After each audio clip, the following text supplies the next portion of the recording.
Hello viewers, today's topic of the discussion is regulation of blood glucose in our body.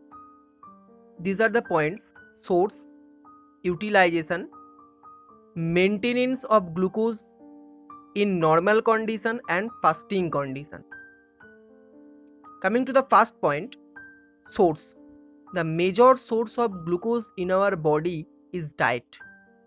After digestion and absorption of food, we get glucose. Second is glycogenolysis. What is glycogenolysis? The breakdown of glycogen into glucose in the liver. And number 3, gluconeogenesis.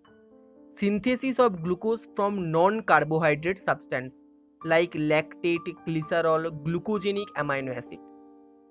For detailed information of glucogenic amino acid, click on the I button to get the video. Coming to the next point, utilization. How blood glucose is utilized in our body.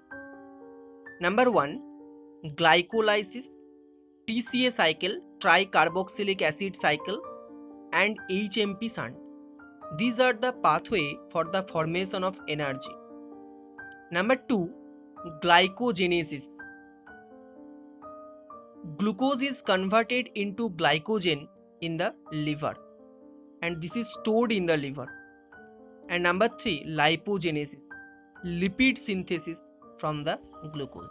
Coming to the next point, maintenance of blood glucose in normal condition. After the dietary intake of carbohydrate, this is digested and absorbed in our body.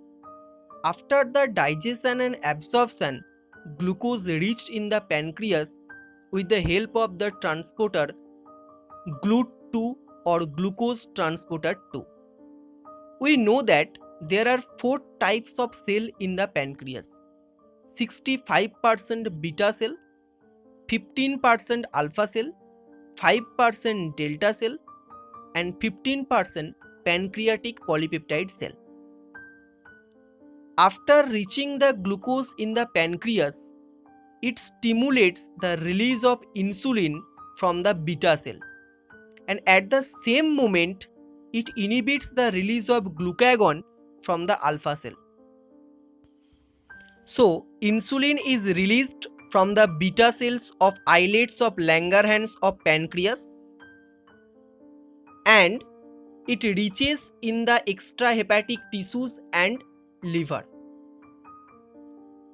It has some major function in both extrahepatic tissues and liver.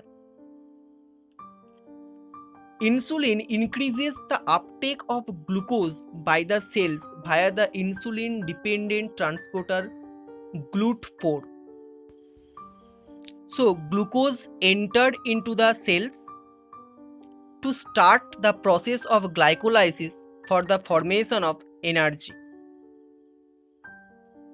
And in the liver, insulin decreases the gluconeogenesis, glycogenolysis, and it increases the glycogenesis, that is the formation of glycogen from the glucose and stored in the liver. So after the dietary intake of the carbohydrate, the blood glucose level increases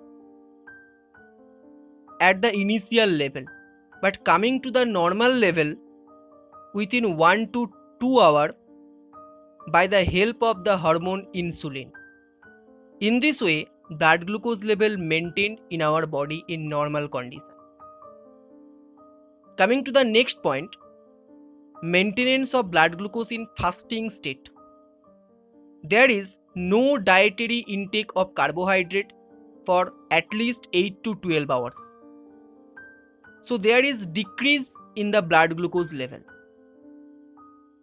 So the blood glucose is not reaches in the pancreas for the stimulation of the insulin from the beta cell. At this moment, some hyperglycemic hormone like glucagon, epinephrine, thyroxine, cortisol, ACTH are released, and they contribute to increase the blood glucose level via mainly gluconeogenesis and glycogenolysis. In this way, the blood glucose level is maintained in fasting condition.